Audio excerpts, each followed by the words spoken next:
better than that. It's not always about academics, but you should be always being productive. The school motto is always have your best forward, and your best should always be there, even if it's academic, physical, mental, whatever you do, be the best. Don't be like Ross. Don't be everything you hear or anything somebody say is like they're blowing fire at you and you're ready, you're a warrior, you're ready to fight. Take a step back. Define your new basement. Your teachers aren't just blowing fire at you. Be curious. Ask key questions. And I'll give you a good example from my time being here. I was in a car with a friend of mine. We're going up to Scarborough.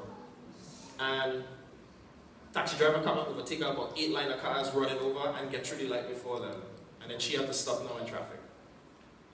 In her mind, she just went straight to why they're so bad, they're driving so horribly.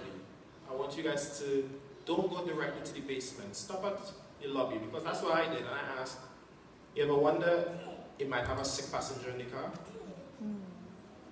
It might have, he might be late to go and meet his child, who's something wrong with the child.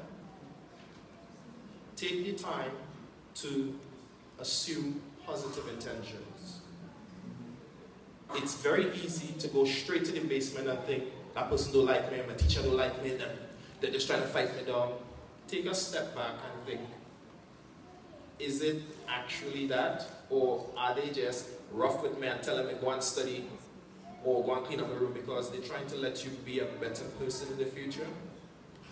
They're trying to let you realize that the tablet that you want, the iPhone that you want, don't come cheap, and you need to realize the value of it from now.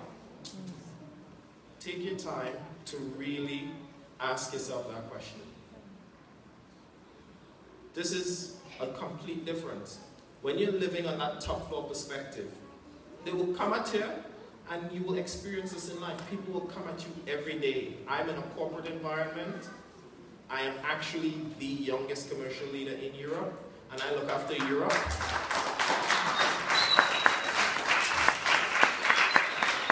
And I go from Iceland all the way to Azerbaijan. If you don't know where it is, get Atlas. And you have to understand that people look at you and they automatically come with assumptions. I smile. I let them realize that I say greeting in their local language, and I go straight up, I cannot speak it. I wasn't fortunate enough to be blessed with the ability to understand multiple languages, but I try my best. At least learn how to say hello, goodbye, and thank you.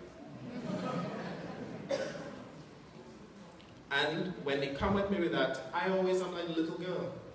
I am always the one smiling. I don't take it on, because you know what?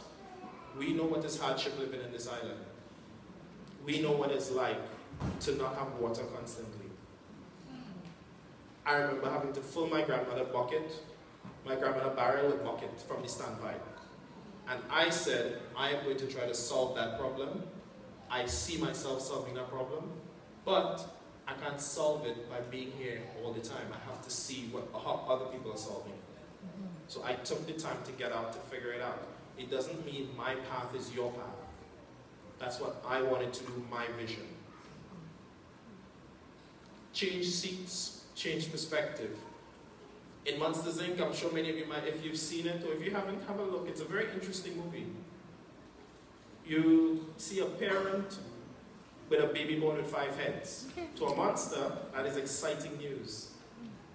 Having that change of perspective makes you realize, as my previous speaker said, a setback is a setup for a comeback.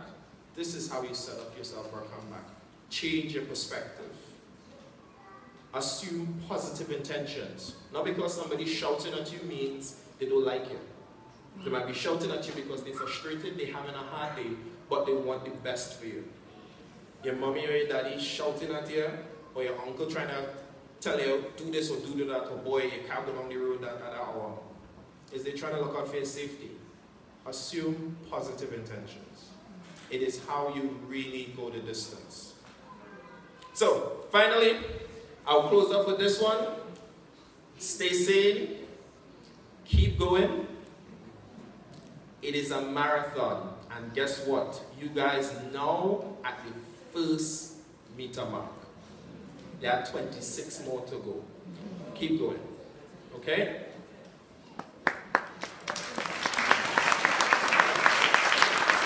And I'll leave you guys with some cool things. I grew up in Tobago. My parents could not have afforded for me to travel or go anywhere. I found a way to do it all. So these are some of the cool places for me. Everybody may have their own perception that I've been to all over the world. So from Egypt to Brussels, London, Paris, Dublin, Shanghai, Poland. And these are things that my lovely wife and I do on holiday a lot of the times, but I also go to work. And I try to balance the two. Some of the not so cool places that I've been to just for different reasons. And they're not anything to do with the place, it's just the interactions that I have had there wasn't as positive as I would have wanted, but I still enjoyed them. And I'd like to leave you with this one key message. Continue to make your difference. You are different because you were born in Trinidad and Tobago. Even if you weren't, you went to school here. You graduated from Bonaccord government. You are already different. Don't make it a distractor. Make it the way that you are going to be able to go the distance and really show people what you can do in this world. Thank you very much.